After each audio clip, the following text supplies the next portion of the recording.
back for the install video of the 3-link crossmember. We're going to start by installing the side pieces. So we'll just hold the stud.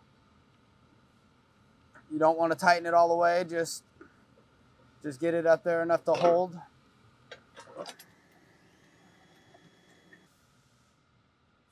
And these holes are slotted to give you extra adjustment side to side on here.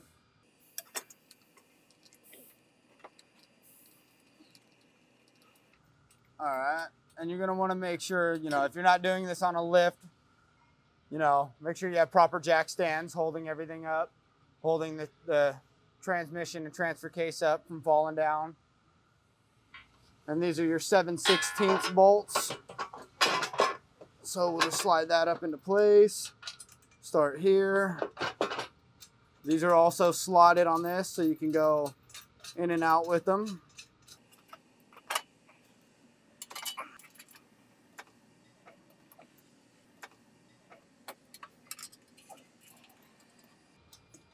I have to wiggle it a little bit, get it into place. There we go. Get these ones tightened up a little more. Once you get all the bolts in and start snugging them down, that'll pull itself into place.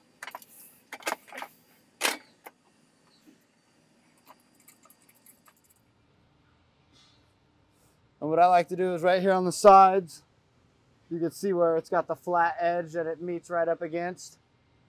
So you just level it, get it leveled on this sides before you tighten everything down. Do that on both sides. Make sure that it's all squared right in the middle. The 5/8 socket for these.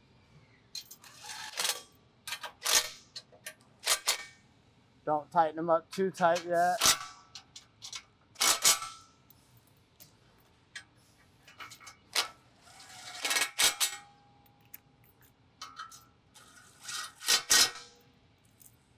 Like we talked about in the last video, all the weld nuts on the inside, so you don't have to worry about getting a wrench in there and tightening them all up. They're all welded in.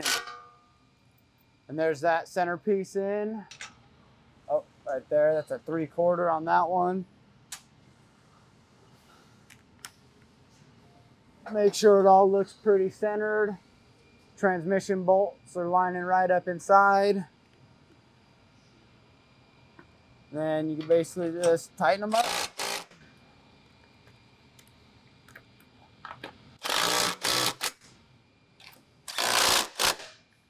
Get that jack out of the way. Now the crossmember is installed.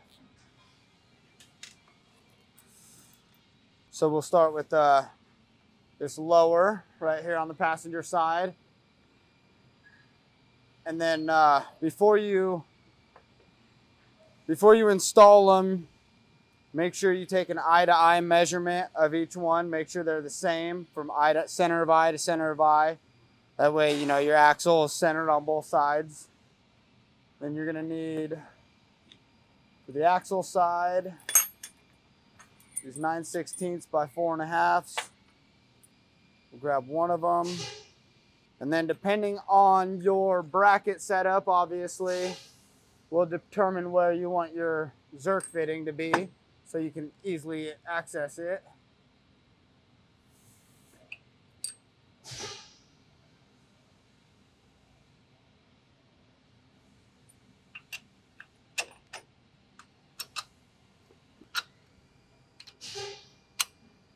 And then obviously you don't want to tighten them down until they're all in. And then you get it on its own weight before you torque them all down.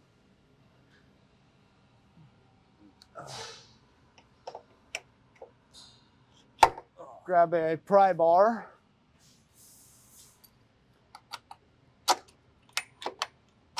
All right.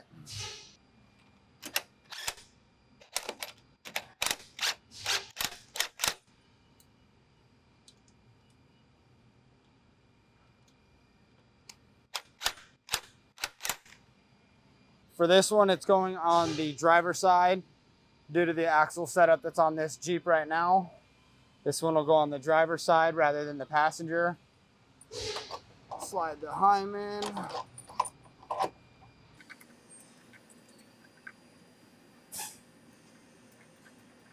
Get it hand tight. We'll tighten this one up just a little bit more.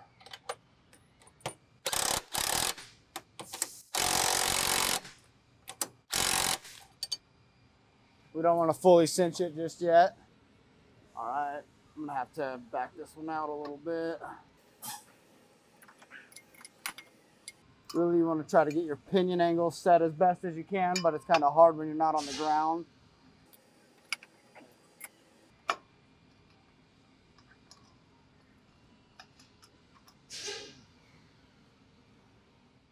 Same thing, we just go put the axle side in first.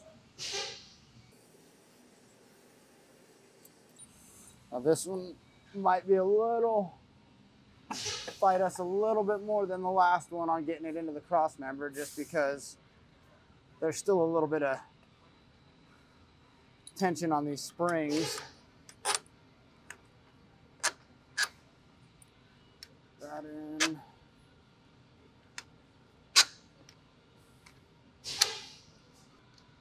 And right now with the axle being drooped a little bit, it's pulled off to the driver's side, so it's a lot easier to do this without springs in at all. And then you gotta just shove it over.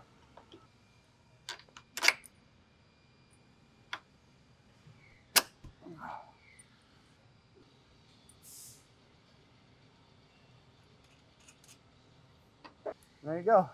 Long arms are in. Transmission skid. Grab the socket.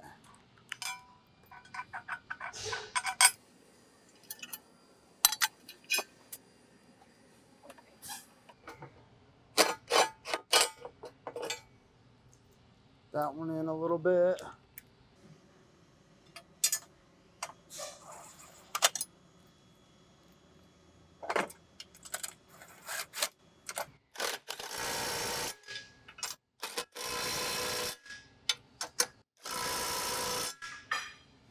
Brackets for the transmission skid plate that go to the bottom of the frame rails, or bottom of the floorboard.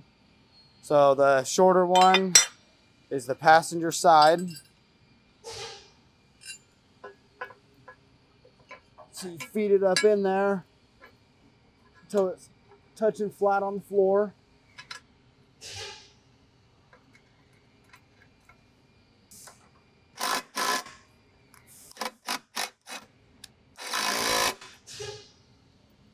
And same as this side. Slide it up. It's a little more difficult when you have the front drive shaft in, but we pulled that out and get that tightened up. Center punch right in the inside of there. Drill the hole through the bottom of the floor. If you have carpet, you probably go inside and fold the carpet back and throw a bolt facing down through and tighten that up.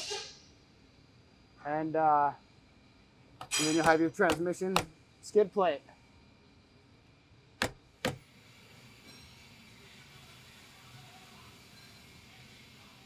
Grab this jack here that we had holding up the transmission. Set it into place.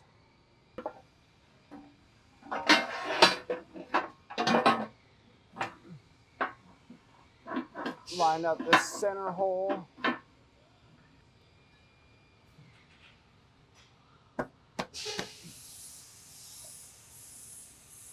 I need to be able to feel the bolts. 2, 3, 4, 5. One there. One right here.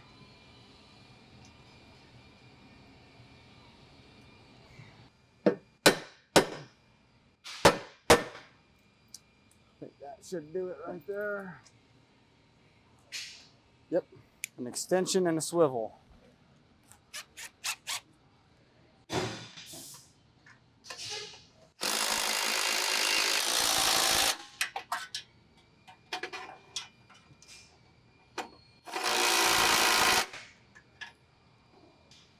then with these out here, you're gonna want to, if you have our frame stiffeners, if you have a set of frame stiffeners on it, you drill right into here and tap it with a 7/16 tap, and then you could just thread in the 7/16 bolts.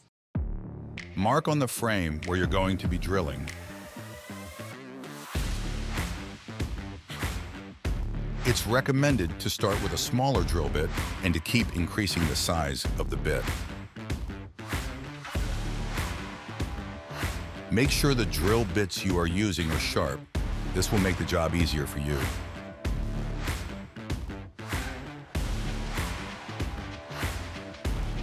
Double check to make sure the rivet nuts are snug. Then tap the holes with the provided rivet nuts.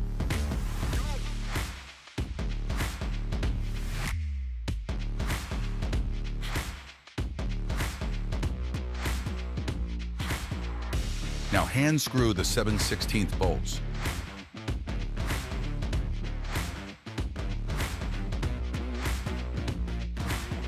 And the last step is to tighten the bolts with an impact drill. Your crossmember is now fully installed. Thank you for watching, and we will catch you next time.